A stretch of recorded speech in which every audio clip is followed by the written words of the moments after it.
शी2डी ही एक चिड़ियाघर है जो फ्रांस के शहर पेरिस से चंद मील के फासले पर वाक़ है। ये यूरोप के इन चंद पार्क्स में से एक है जो न सिर्फ जानवरों को महफूज रखते और उन्हें उनके कुदरती मस्कन में दोबारा मुतारफ कराते हैं, बल्कि ज़ायरीन को एक मुनफरिद तजर्बा भी फराहम करते हैं जो आम तौर पर यूरोप में नहीं मिलता। मिसाल के तौर पर लोग पार्क में बिगियों और जीपों में सफारी की तरह घूम सकते हैं, और यहाँ शानदार चिलेट्स लकड़ी के कॉटेज हैं जिनकी बड़ी शीशे की खिड़कियों से मेहमान हिरन और गजालों को जंगल में घूमते देख सकते हैं। खतरनाक जानवरों को अलबत्ता शफाफ सुरंगों के जरिए करीब से देखा जा सकता है, जहां लोग शेरों, टाइगरों और तिंदाहे को आंखों की सतह पर देखते हैं। पार्क का सारा हिस्सा आवाम के लिए खुला नहीं। शिकारी जानवर जैसे चीते और कोमोडो ड्रैगन अपने बाड़ों में रहते हैं, लेकिन पार्क का एक बड़ा हिस्सा खिले जंगलात पर मुश्तमिल है जहां रीछ, भेड़िए और लिंक्स पाए जाते हैं। पार्क के इस हिस्से को अमेरिकन एग्जिबिट कहा जाता है, जो शुमाली अमेरिका के जंगलात की नकल है, और इसमें वही जानवर रखे गए हैं जो कुदरती तौर पर वहां पाए जाते हैं। सियाहती ग्रुप मुकर्ररा औकात में बख्तर बंद जीपों में वहां ले जाए जाते हैं। ये ऐसा चिड़ियाघर नहीं जहां आप अकेले घूम सके। अगर आप शफाफ सुरंगों से जानवर नहीं देख रहे तो आपको एक गाइड की निगरानी में एक जगह से दूसरी जगह ले जाया जाता है। हत्ता के चिलेट्स किराए पर लेने वालों के लिए भी गाइड मुसलसल गश्त करते रहते हैं। पार्क ने लोगों और जानवरों की हिफाजत के लिए हर मुमकिन इंतजाम किया है, बशर्ते के लोग कवायद की पाबंदी करें। चूँकि इस वाक़ये से मुताल्लिक अदालती कार्रवाई अभी जारी है, इसलिए 37 साला खातून को फर्जी नाम से पुकारा जाएगा। मेरी इसकी वालिदा और उसका 2 साला बेटा जून 2024 के आखिर में एक हफ्ते की सुबह वहां पहुंचे।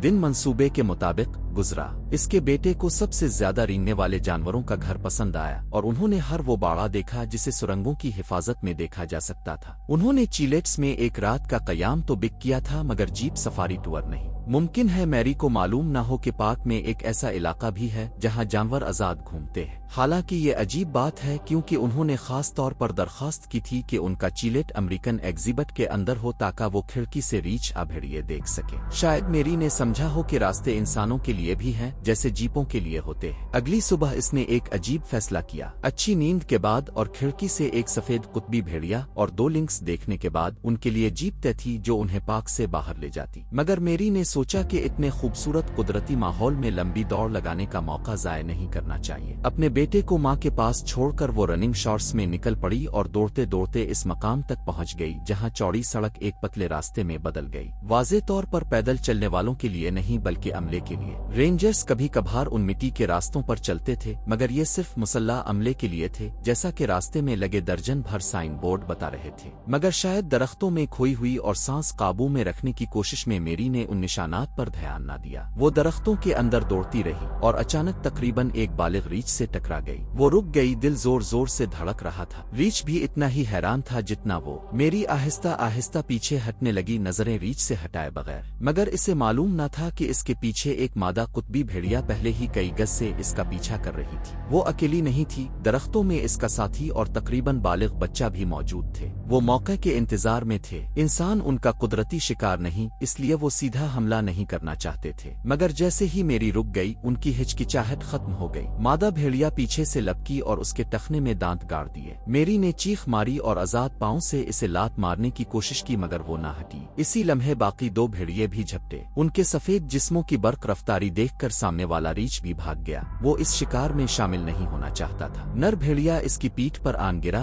और कम उम्र वाला इसका बाजू पकड़कर नोचने लगा। मेरी की चीखें 2 रेंजर्स तक पहुंच गईं जो इत्तेफाकना करीब ही थे। चंद सेकंड में वो वहां पहुंच गए। इस वक्त तक तीनों भेड़िए इसे जमीन पर दबा चुके थे। मादा ने इसका टखना उतार दिया था और पांव तकरीबन अलग हो चुका था। कम उम्र भेड़िया इसके बाजू को चीर रहा था, जबकि नर उसके गिले से लिपटा हुआ था। अगर वो देर तक पकड़े रखता तो वो दम घुटने खून बहने से मर जाती। भेड़िए सर झटक रहे थे और खून हर तरफ उड़ रहा था। अगर वो चीख ना रही होती तो लगता वो मर चुकी है। रेंजर सीधे उन पर झपटे। मदद बुलाने का वक्त नहीं था। उनकी ललकार और जुर्रत ने भेड़ियों की तवज्जो हटा दी। उन्होंने दांत छोड़े और जंगल में गायब हो गए। मेरी को खून में लथपथ छोड़कर एक रेंजर इसे उठाकर जीप की तरफ दौड़ा, जबकि दूसरे ने रेडियो पर मदद बुलाई। गेट तक पहुंचते पहुंचते एम्बुलेंस सिर्फ 10 मिनट दूर थी। अमले ने इब्तिदाई तिब्बी इमदाद देकर इसे जिंदा रखा। इसकी आंखें उलट चुकी थीं, मगर सांस चल रही थी। अस्पताल में पहले 3 दिन डॉक्टरों को यकीन नहीं था कि वो बचेगी। इसका पांव दोबारा जोड़ा गया, बाजू पर सैकड़ों टाके लगे, मगर सबसे बड़ा खतरा गिले के जख्म का था। वो 2 दिन कोमा में रही। जब होश आया तो इसे बिल्कुल साकित रखा गया, जरा सी खांसी भी टाके खोल सकती थी। 1 हफ्ते बाद पेचीदगियां पैदा हुईं। पाँव में इन्फेक्शन हो गया, जिस्म ऑपरेशन कबूल नहीं कर रहा था और 1.5 हफ्ता कोमा में रहने के बाद मेरी इंतकाल कर गई। इसके बाद असल ड्रामा शुरू हुआ। मेरी के खानदान ने चिड़ियाघर पर मुकदमा कर दिया। उनका कहना था कि रास्ते पर कोई इंतबाही निशान नहीं था और अवाम के लिए पाबंदी वाज़े नहीं थी। पार्क ने जवाब दिया कि रास्ते में कम अज कम 7 साइन बोर्ड मौजूद थे, मगर खानदान के वकला ने कहा कि वो बहुत छोटे थे और सब्ज तहरीर खतरे की तरफ तवज्जो दिलाने के लिए मुनासिब रंग नहीं थी। न कोई अलामती निशान था, न सुर्ख अज़द हुरूफ। मुकदमा अभी शुरू ही हुआ है और लगता है तवील चलेगा। चिड़ियाघर इल्जाम मेरी पर डाल रहा है और खानदान चिड़ियाघर पर। अब के ख्याल में इस खौफनाक अंजाम की जिम्मेदारी किस पर आयद होती है?